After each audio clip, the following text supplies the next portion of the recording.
जब पद्माक्ष ने अपनी पुत्री के विवाह के लिए सभी देश देश से राजा बुला लिए, उस सभा में रावण भी आया हुआ था और कोई भी पद्माक्ष की शर्त के अनुसार अपने शरीर को नीलांबरधारी नहीं बना सका। तो मेरे प्रिय सज्जनों, सब दैत्यों ने मिलकर के एक योजना तैयार की कि हम इस कन्या को जबरन छीन ले जाएं, इसको जबरन हरण कर लें और इसे अपनी दुल्हन के रूप में स्वीकार करेंगे। इस प्रकार मेरे प्रिय सज्जनों,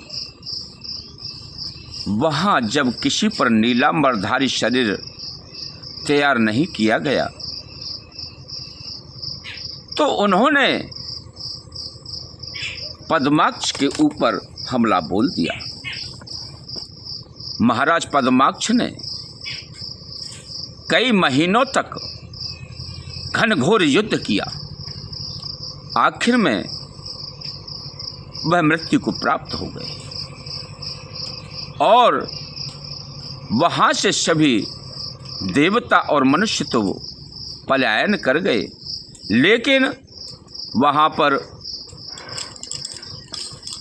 पर किसी प्रकार का कोई भी राक्षस नहीं गया। जब राक्षस नहीं गए तो उन्होंने पद्माक्ष को मार डाला और पद्माक्ष के मारे जाने पर उनकी सोई और रानियां अपने आप को सती प्रथा के अनुसार सती हो गई और जब कन्या को पकड़ने के लिए वह राक्षस दौड़े तो वह अग्नि कुंड में कूद करके अपने शरीर को लुप्त कर लिया, गायब हो गई। जब राक्षस वहां पहुंचे तो उसको न पा करके सभी महलों को ढूंढा, सभी राज दरबार में ढूंढा, आखिरकार सभी महल को उखाड़ करके उधर उधर विध्वंस कर दिया। जब पद्माक्ष की पुत्री पद्मा नहीं मिली तो वहां से हार करके अपने अपने नगर को पलायन कर गए।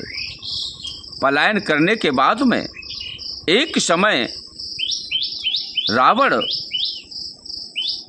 अपनी विजय पताका फहराने के उद्देश्य से अपने मंत्री को लेकर के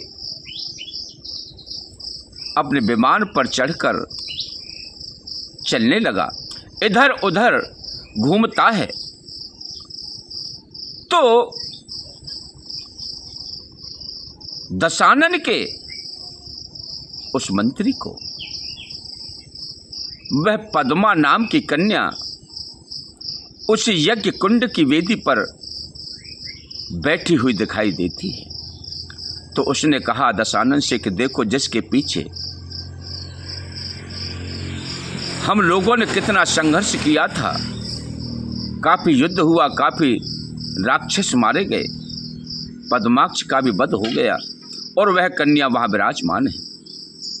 जैसे ही रावण की दृष्टि को वो कन्या दिखाई दी, रावण ने रथ से छलांग लगा दी और वहां जाकर के पहुंचा तो जब पद्मा ने देखा कि मेरी तरफ आ रहे हैं, वह अग्निकुंड में प्रवेश कर गई और अग्निकुंड में प्रवेश करने के बाद में मेरे प्रिय सज्जनों वो गायब हो गई।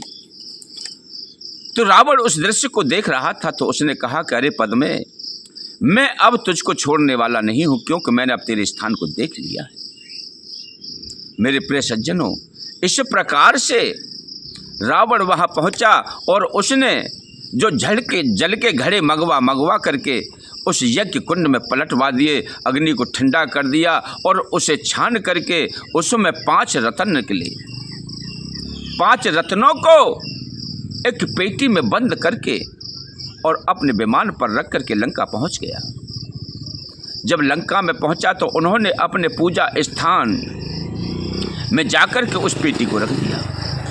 उस पेटी को रखने के बाद जाकर के अपने सैन्य कच्छ मंदोदरी के पास पहुंचा तो उससे कहा कि हे प्रियतमे, मैं आपके लिए बहुत अनमोल्य हीरे लेकर के आया हूँ, अनमोल्य रतन लेकर के आया हूँ, और जाकर के पूजा स्थान से आप उन्हें देख लो और ले आओ।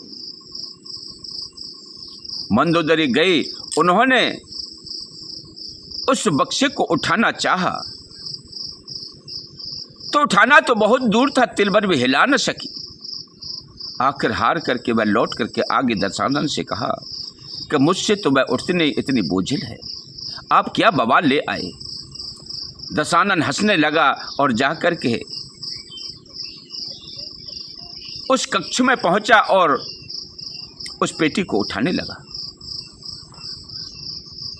तो रावण से भी उठाने की तो बात बहुत दूर, तिल भर भी हिला ना सका। जब हिला ना सका तो मेरे प्रिय सज्जनों, उसके मंत्रीजनों ने कहा कि महाराज, अरे इसे यहीं खोल करके दिखाओ, इसमें क्या है। जब खोला तो उसमें स्वर्ण कांति स्वरूप वह कन्या खिलखिला रही थी।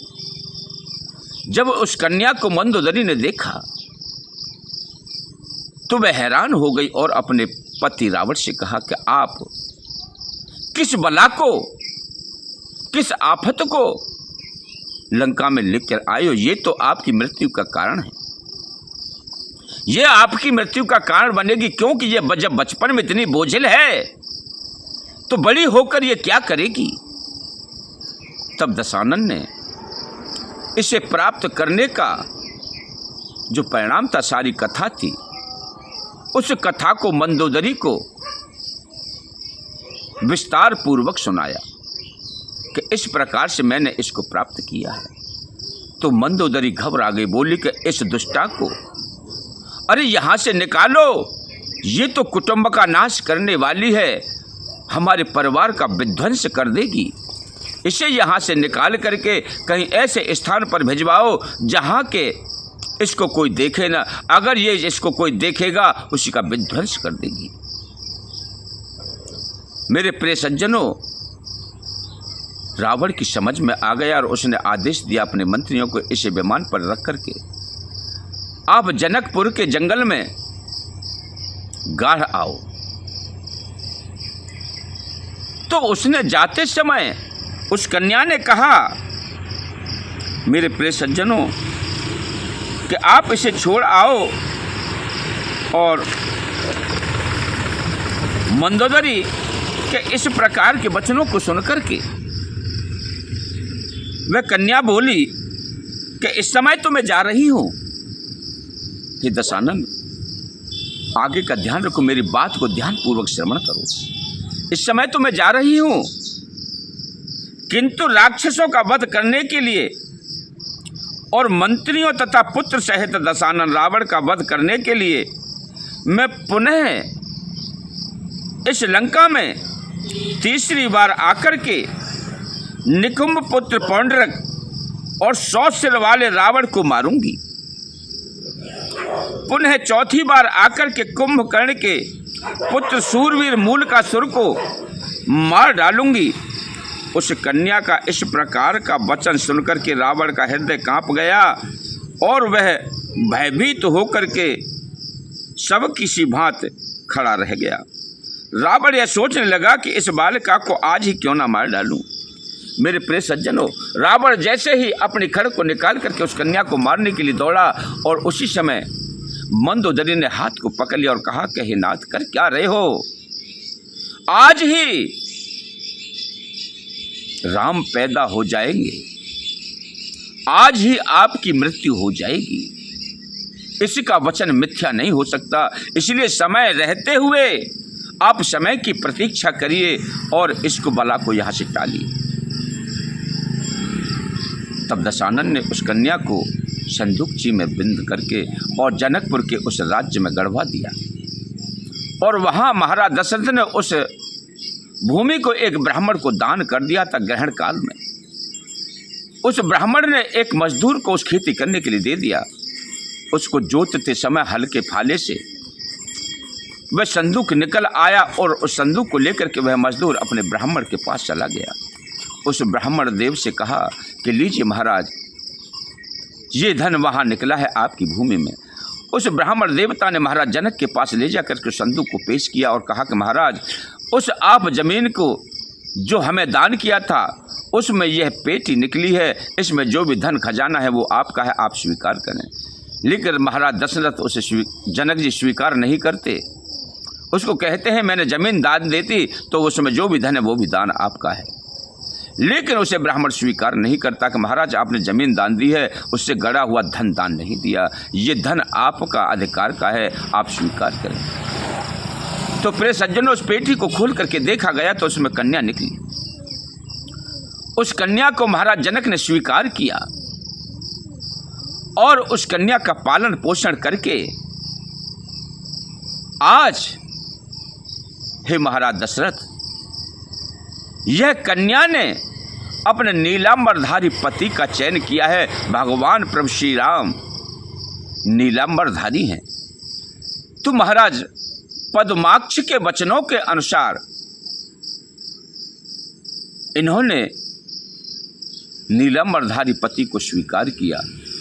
बोलिए सियावर रामचंद्र की जय, पवन पुत्र हनुमान जी महाराज की जय, दत्त भगवान की जय। प्रिय सज्जनों, अगर आपको हमारी कथा प्रिय लगती हो, पसंद आए तो चैनल को सब्सक्राइब करें, वीडियो को लाइक करें, दूसरे अपने प्रियजनों को शेयर करें और इस कथा को श्रवण कराएं। ओम नमो नारायण, ओम नमो नारायण, ओम नमो नारायण।